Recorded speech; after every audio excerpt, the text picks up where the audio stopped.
under those high pressure situations, you can either crumble or you can rise to the occasion.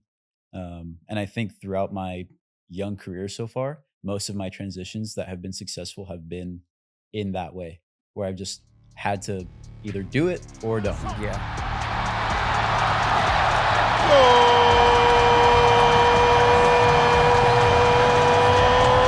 It's Luca Bombino! All right, welcome into the official SDFC podcast. I'm Kaila Burns-Hefner here with Sal Zizzo, coming to you after match day 22 in the MLS and a long hiatus for the both of us for the podcast. So thanks for hanging in there and rolling with us as we haven't had a show for a while. Good to have you back, Sal. Yeah, thanks for having me. Yeah, no, glad to be back. Lots happened, right? Spain has won the World Cup. SDFC's had quite a few matches, so let's start that recap. Spain winning the World Cup actually feels like months ago. It does. It does. Now, which it kind of was. What have you been up to? Have done anything fun lately? Just coaching, watching a lot of soccer, enjoying life, enjoying the summer. Yeah. It's been recently getting pretty hot here in San Diego, which has been nice. So I've been using the pool a lot. There you go. It's one positive out of the heat Yeah. coming from San Diego. But like you mentioned, we've had a lot of games. And just this month alone, we've played 7 matches. Of course, we had Leagues Cup. That came and went for San Diego FC. 3 games, 6 points in Leagues Cup. And then 7 games total, 4 in MLS, 4 wins, 1 draw, 2 losses. We're now sitting at 27 points heading into match day 23 at 11th in the Western Conference. But you were just looking up where the Western Conference sits right now, and it is anyone's game at this point to be able to make a push for the playoffs. Yeah. From 7th down to 13th, I believe, is decided between 3 points. So those final 3 playoff spots are definitely up for grabs. And obviously, San Diego's making a push to get in there. And, we touched on Leagues Cup a little bit. And I think what was great about Leagues Cup, obviously, I'm not a fan of that, or I wasn't a fan of that format, right? If you tie or lose your first game, you're essentially almost out. So you have to make a decision. With SDFC not coming away with a win in their first game against Club America, it did allow them to start get players on the field, start to get new guys, some experience, and start to gel and actually kind of prepare for those that final stretch, second half of the season in the MLS to try and get into the playoffs. So it was somewhat of a blessing in disguise to be able to get some players some meaningful minutes to then now get them more experience down the stretch.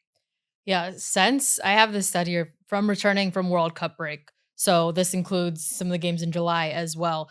All but 2 players on the squad have gotten minutes, and out of those, all have registered a start except for 1 player, which Amal Pellegrino, who was in return to play protocol, Yeah. ended up getting back onto the pitch and getting some minutes. So I think really successful when you look at what this team was looking to accomplish in this time frame is just rotating the squad, getting the new players into the mix, getting really meaningful minutes from these new players. And I think we've seen a lot of success out of this group so far. Yeah, look, I mean, meaningful minutes and good performances, right? I mean, both wins at home in Leagues Cup to kind of get that momentum going. You always want to win games. When you win games, it's contagious, right? And you keep it going and rolled right into the regular season, and now they're starting to now get their stride with 6 points out of their last 3 games, 6 points out of 9 against teams that are close to you in the playoff race, and obviously some important games coming up now. Yeah, let's look at those results in August since we haven't been here for a long time. Draw versus Minnesota. Then you go into Leagues Cup. Obviously, the loss in Club America, but really cool for this group to be able to go down and play a third Mexican game or experience that atmosphere for a third time in just their second season in club history. And then come back home, got 2 back-to-back wins in Leagues Cup for Tijuana and Puebla. And then you go on the road, you end that losing skid or that that win drought that we've had on the road versus LAFC, a really important win to be able to galvanize this team. And let's touch on that win, because what I think is super important, and a bit of luck goes their way, right? I mean, I think at the beginning of the year, they were hard written by some red cards or, some handballs that weren't going their way, certain calls in the box. And now you see this game, they score, but it gets pulled back for a handball. Then we get a handball penalty kick. So I hope that that's like the time now that you're starting to see a shift in that, regression, positive regression for San Diego, that, things start bouncing their way a little bit. And then again, go on the road to Portland, not the result that this group wanted, but then coming home to Yeah. Colorado, facing a Statement team win. you previously lost to earlier in the season, in this short window from return to play after the World Cup. And with a 3-0 statement win, really good for this group to be able to see production from two of your new players. Elisa Shori scoring the 100th MLS regular season goal for this club. And then, of course, Gabriel Pirani scoring his second goal in 2 matches. Really Yeah. great to see this group starting to roll together. Yeah, and obviously the 2 goals at the beginning, were probably mistakes, but STFC is doing well to press. Pirani's goal, great goal. I mean, just carries it up, combines well, great finish. He's looked really good carrying the ball in the midfield. He looks like he could be a good addition. Again, down this final stretch, we're trying to make the playoffs, and if that game against Colorado isn't a win, you start to see things start to slip away from you a little bit. So a lot of these games now are so important. And yeah, to get that 3-0 result at home and is huge. And now we got another big game against Galaxy for many reasons. But the most important one being that the playoff race, right? They're close to us in the playoff race. I think they're tied or close to tied in points. Mhm. So they're both vying for playoff spots. Yeah, of course. Obviously, we all know LA Galaxy is coming into Snapdragon Stadium Saturday, August 29th, kickoff at 7:30 p.m.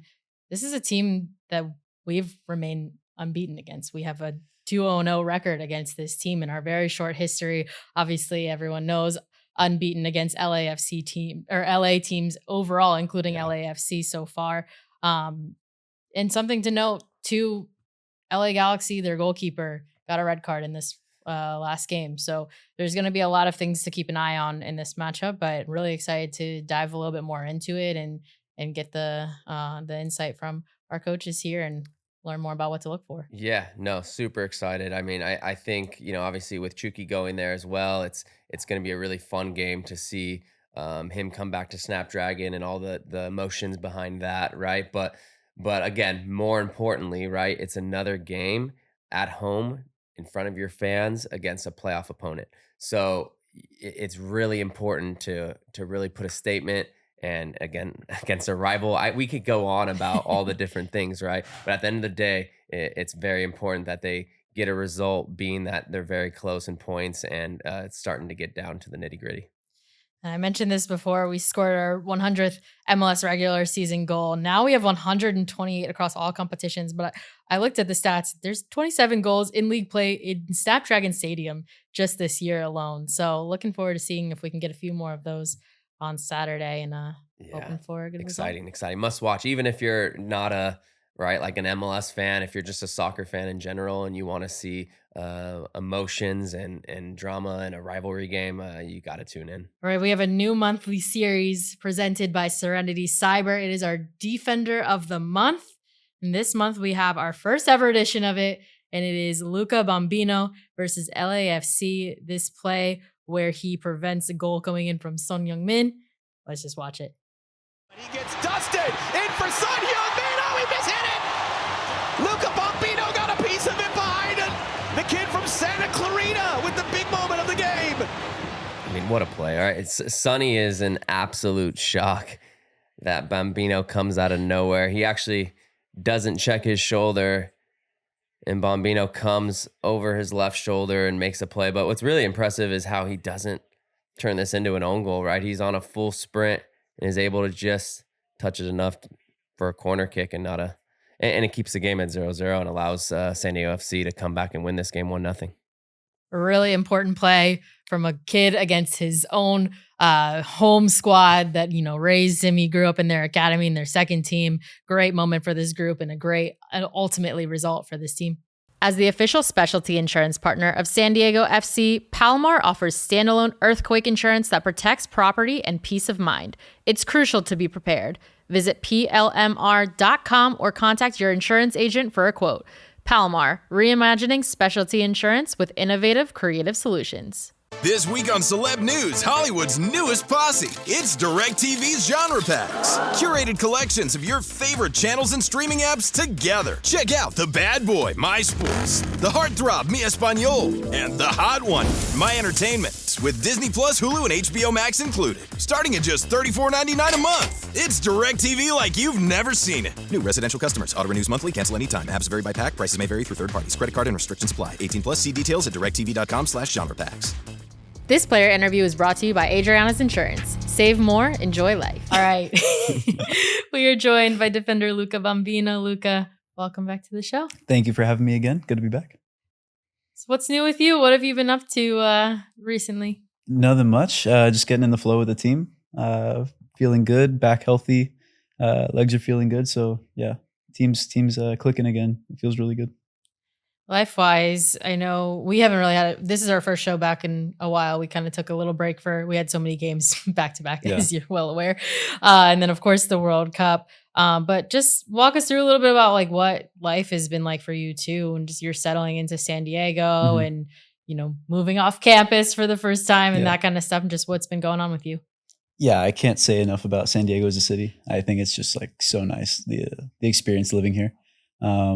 I'm in North Park now, and yeah, that area is just so much fun. I like to explore a lot, so it's a good area for that. And yeah, just getting out with friends, teammates after training, and exploring the city together, finding new like little niche spots, and a ton of great restaurants. So yeah, every day's been an adventure, but grateful for it. What's been your favorite find so far in San Diego?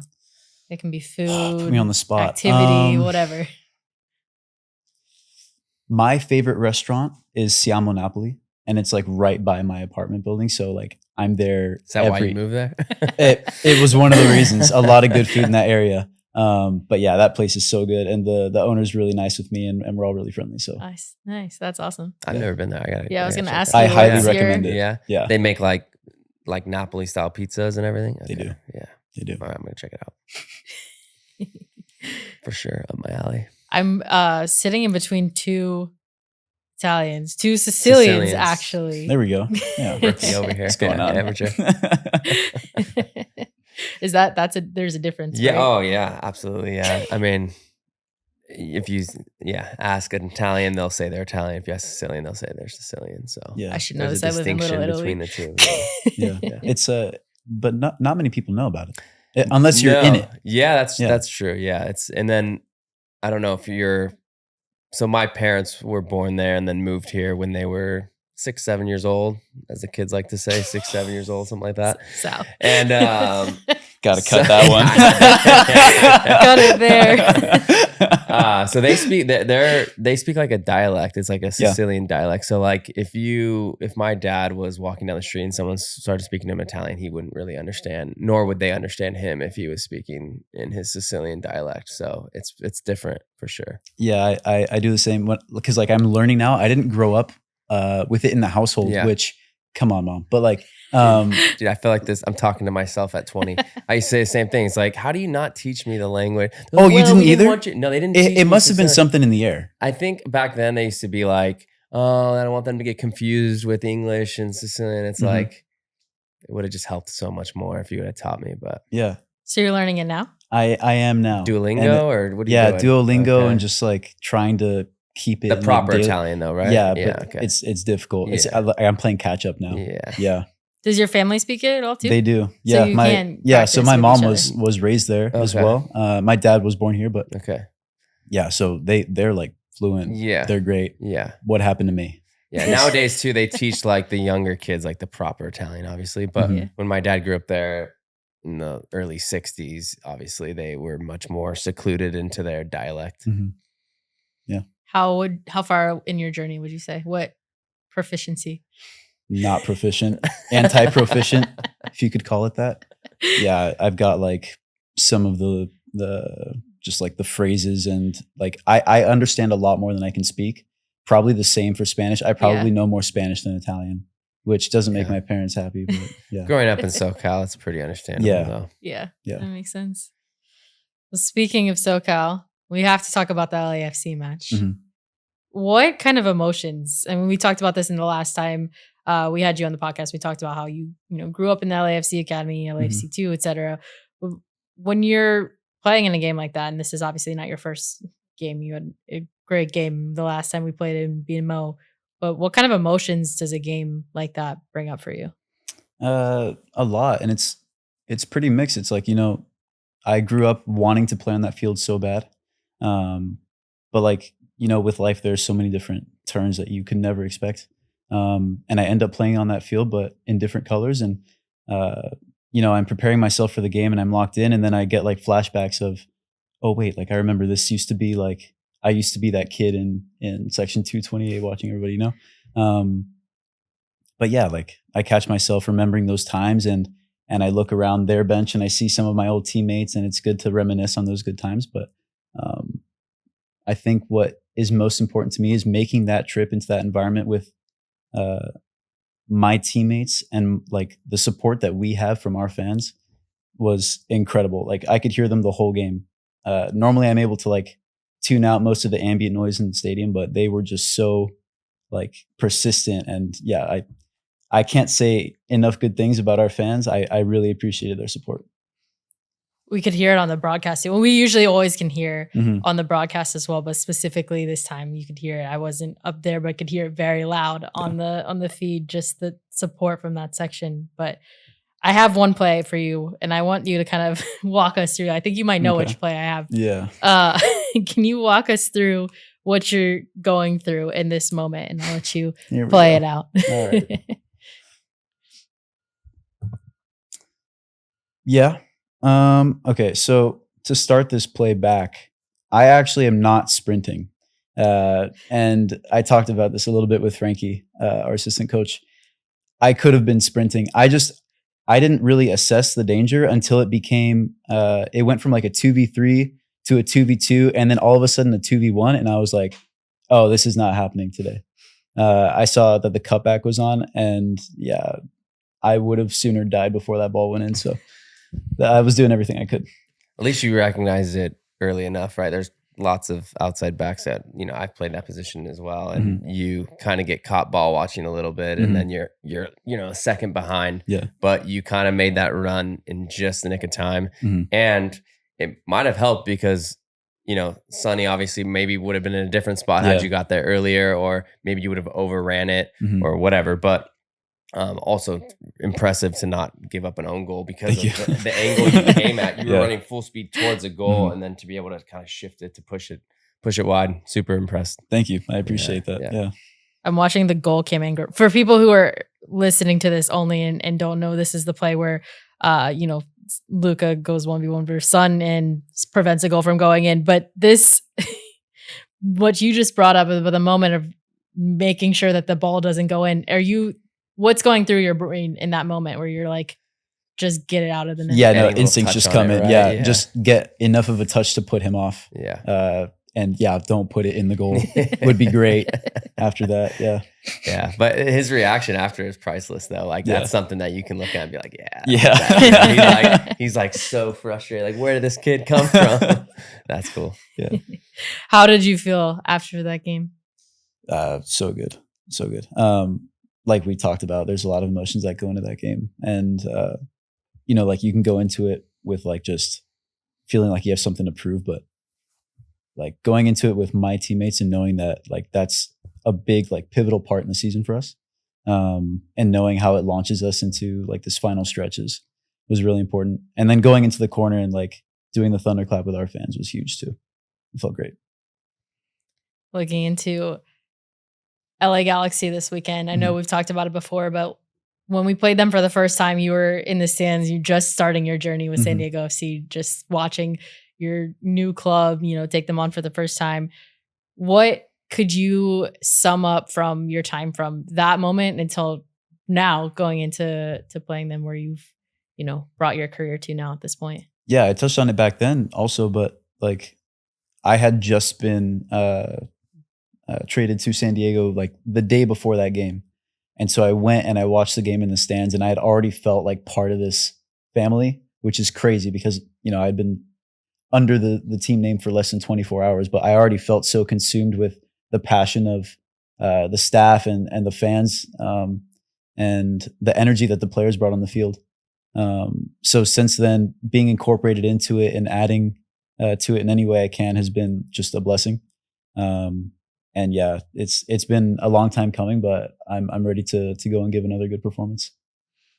Yeah, so much has changed. I mean, you went from kind of coming to an unknown, wanting to make a name for yourself, wanting to start to get playing time, to where you are now in, a year and a half from then.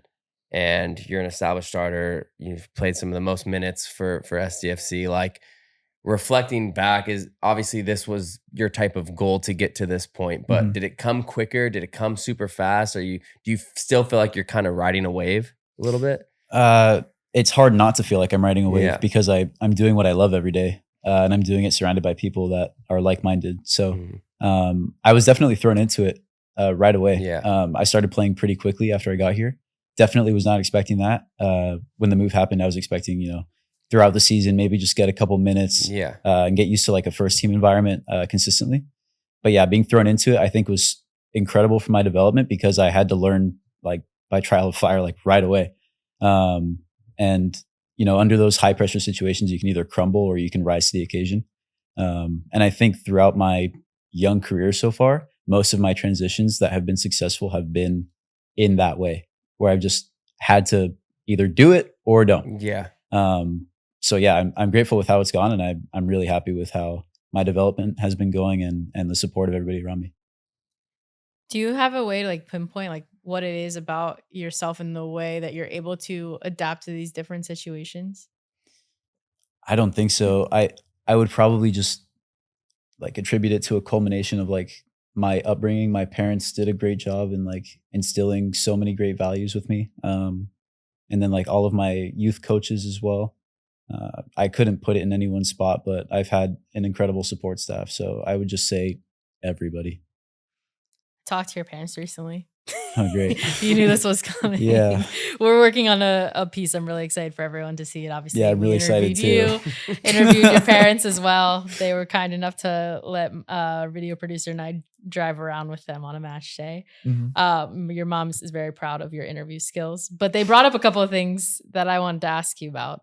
Great. This one I just thought was really cool. Just like thinking about, what you've been able to accomplish here at San Diego so far. But they said that you have all of the things that you've received from fans on display in your house, in your apartment. Yeah, of course. I love getting stuff from, like the kids when they write me like handwritten cards. Shout out to Canon. But yeah, like all those little mementos, they're on display in my living room. And waking up in the morning and getting ready and looking over and seeing just reminders of how much the people care about the city, about the team, about me, like that's an incredible feeling. And it's hard not to give 110% when you have people like that backing you. That's beautiful. Yeah, no, I'm sure it helps kind of keep you grounded and remember, where you came from. And, you still being so young, it was around the corner, but yeah, your career is going to go by fast. And it's good that already at your age, you're able to just kind of reflect on those things. And I'm sure you'll do that the rest of your career and kind of just always know kind of where you came from, which is good. Yeah, absolutely. They also said this one actually made me laugh. It said when you first started playing, that you were in a little like club with your dad at first, and then they quickly like went to your parents and they were like, "This isn't gonna work out. He's too advanced for this level." Yeah. What was your perspective? Do you have any memory of those moments? My perspective was I was there for a little bit and then all of a sudden I wasn't. They didn't really talk to me a whole lot about it. They were just like, "Hey, do you want to keep playing here or do you want to go and try something a little more challenging?" And I was just like, "I'll just get in the car. You guys drive and then I'll play. You guys make the decisions." But yeah, no, like they, I can reflect back on it now. And that's, pretty cool to think about. Like just not skipping, but like working my way through those steps so quickly. But I think like along the whole process, I was just like expressing myself and playing free, like my dad always said. And that made like going into those next challenges easier. What youth club were you with before LAFC? I was with FC Valencia, which no longer exists, but they were in the Santa Clarita Valley. Okay. I was coached by Charles Martinez. Okay. Fantastic coach. Okay. Yeah. Great guy. Your dad also said, and your mom said this as well too. You've also been a magnet for fouls since you were like 10 years Yeah, I old. don't know what it is. Maybe something about my face. I don't know what it is. Maybe just my play style. Yeah.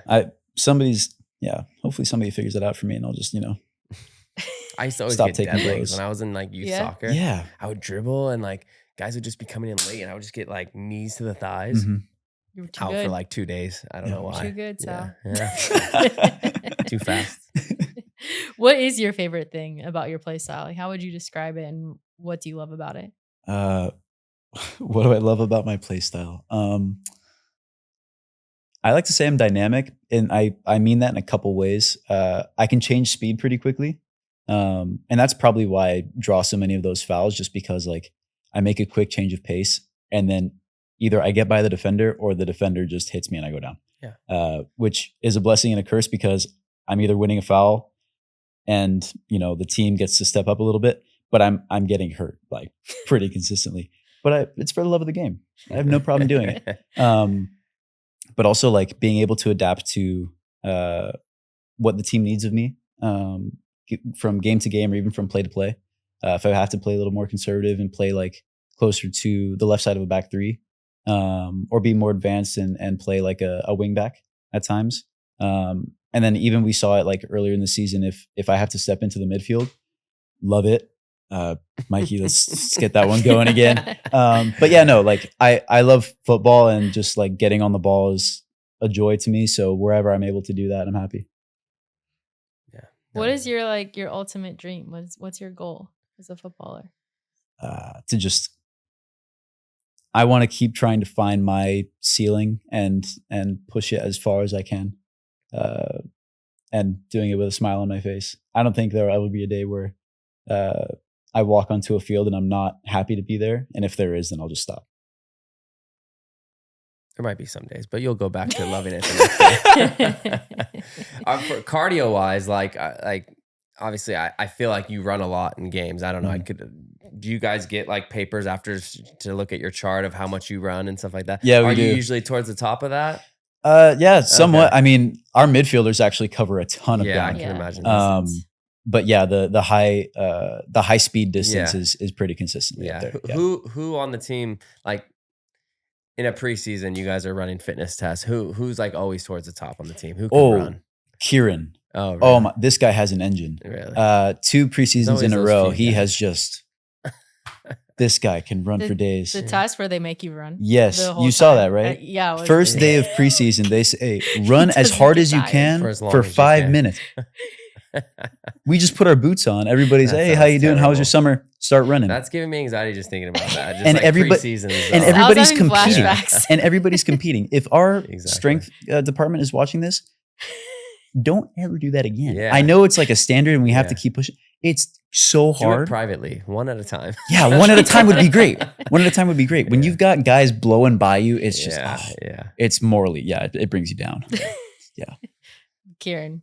Yeah, Kieran. Yeah, Crush props it. to him. You're going to work that much harder Props. in the off season though to make sure if you have to run that again. Yeah, exactly. Yeah. A milestone you hit this year.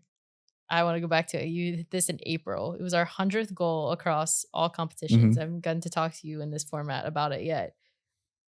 You're going to be now like tied to that moment for this club's history. Mhm. Obviously, there's a lot of every moment is history when you're building it from the ground up. But for you, I'm thinking about it now because we just hit 100 in MLS regular season, but we had that mark earlier in the year. Mhm. How will you feel about having that milestone tied to your name? Yeah, always really proud. Obviously, I didn't score all 100 goals. I just got that one.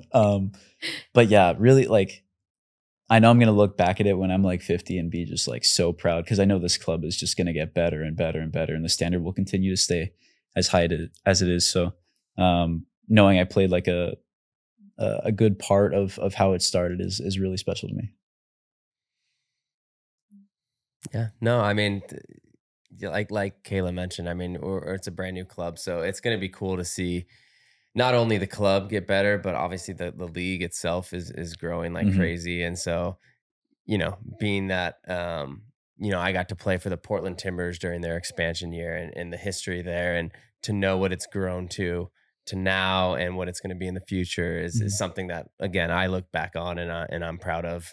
to be able to start that over there. So yeah, I can imagine the same for San Diego. Is your name tied to any milestone, Sal? I don't even know. We didn't make playoffs. We didn't have quite as good of an expansion year as SDFC, but there was I don't know if it's still there, but someone sent me a picture where there's like in the stadium, there's like row Z or something, and Mhm. someone put like Zizo on the Oh, that's impermanent cute. marker Oh, for nice. Z, but I That's don't know really if cute. it's still there, if the graffiti kind of deleted it. But, that was kind of cool to see. That's That pretty had been sweet. there like 10 or 12 years after Oh, wow. I had already left. So yeah. Nice. Yeah. Always leaving a mark. I love seeing all the creative ways our fans have started like making stickers Oh for yeah. you. I saw the one on your parents' car, like the Yeah, they got that Bombino immediately.